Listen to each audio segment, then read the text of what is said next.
यह वीडियो उस रसायन शास्त्री पर केंद्रित है जो यह नहीं मानते थे कि ईश्वर है। क्यों? क्योंकि साइंस ने इसको सिद्ध नहीं किया है। तो महान योगी परमहंस योगानंद जी के गुरु स्वामी श्री युक्तेश्वर जी ने क्या जवाब दिया, बहुत ही रोचक है। और आइए चलते हैं, इस वीडियो को देखते हैं। नमस्कार, मैं विनय बिहारी सिंह। मेरे YouTube channel tea break with Vinay Bihari Singh पर आपका बहुत बहुत स्वागत है। आइए चलते हैं, आगे डिटेल जानते हैं। ये घटना तब की है जब महान योगी परमहंस योगानंद जी अपने गुरु स्वामी श्री युक्तेश्वर जी के आश्रम में रह रहे थे। परमहंस योगानंद जी ने योगी कथामृत में लिखा है कि एक बार एक विख्यात रसायन शास्त्री श्री युक्तेश्वर जी के साथ तर्क युद्ध में भिड़ गए। ये महाशय ईश्वर के अस्तित्व को इसलिए स्वीकार नहीं कर रहे थे कि विज्ञान ईश्वर को खोज निकालने का कोई उपाय नहीं ढूंढ पाया है।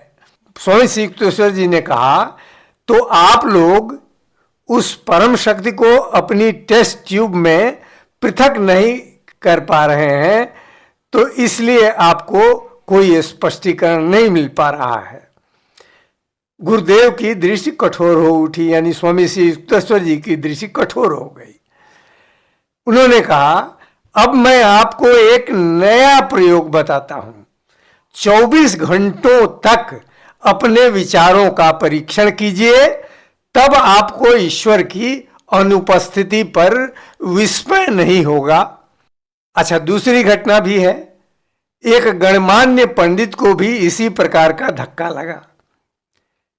यह तब हुआ जब वे पहली बार स्वामी श्री युक्तेश्वर जी के आश्रम में आए। दीवारें गूंज रही थीं जब वे महाशय महाभारत, उपनिषदों और शंकराचार्य के भाष्यों के परिच्छेद पर परिच्छेद सुनाते जा रहे थे। तो कुछ देर बाद स्वामी श्री युक्तेश्वर जी ने कहा, मैं आपको सुनने के लिए ही बैठा हूं। उद्धरण तो आपने बहुत दे दिए, परंतु आप अपने व्यक्तिगत जीवन में क्या इन शिक्षाओं को उतार पाए हैं? अपने वैयक्तिक जीवन में कौन सी मौलिक व्याख्या आप प्रस्तुत कर सकते हैं? किस शास्त्र या सूत्र को आपने अपने जीवन में उतारा है? इन त्रिकाल बाधित सत्यों ने आपके स्वभाव में क्या क्या अच्छे परिवर्तन किए हैं? क्या आप ग्रामोफोन की तरह दूसरे ग्रंथों में लिखे हुए या दूसरे मनुष्यों के शब्दों का केवल ग्रहण करके संतुष्ट हैं? तब पंडित जी को आत्मबोध हुआ और उन्होंने कहा, मैं हार गया। मुझे कोई आंतरिक अनुभूति नहीं है। मैं जो बोल रहा हूं उसका अनुभव मैंने नहीं किया है। जीवन में शायद पहली बार पंडित जी की समझ में आ गया कि पुस्तकीय ज्ञान आध्यात्मिक अनुभूति के अभाव की पूर्ति नहीं कर सकता। कि कुछ लोग कहते हैं ना कि अरे क्या आप भगवान भगवान करते रहते हैं, कहाँ है भगवान, दिखाइए।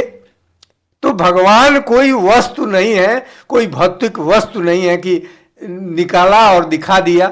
अच्छा, अब बताइए, महान ऋषियों ने, मुनियों ने जो लगातार अपनी उच्च साधना करके ईश्वर को पाया है और उनकी महिमा गाई है, वेदों और उपनिषदों ने जो व्याख्या ईश्वर की है, क्या उसको हम लोग न माने? ये जो ईश्वर को न मानने वाले लोग कहते हैं कि क्या प्रमाण है, आप गहरी साधना में तो उतरिए। जो पद्धतियां बताई गई हैं साधना की, उसमें तो उतरिए, तब तो आप ईश्वर को पाएंगे।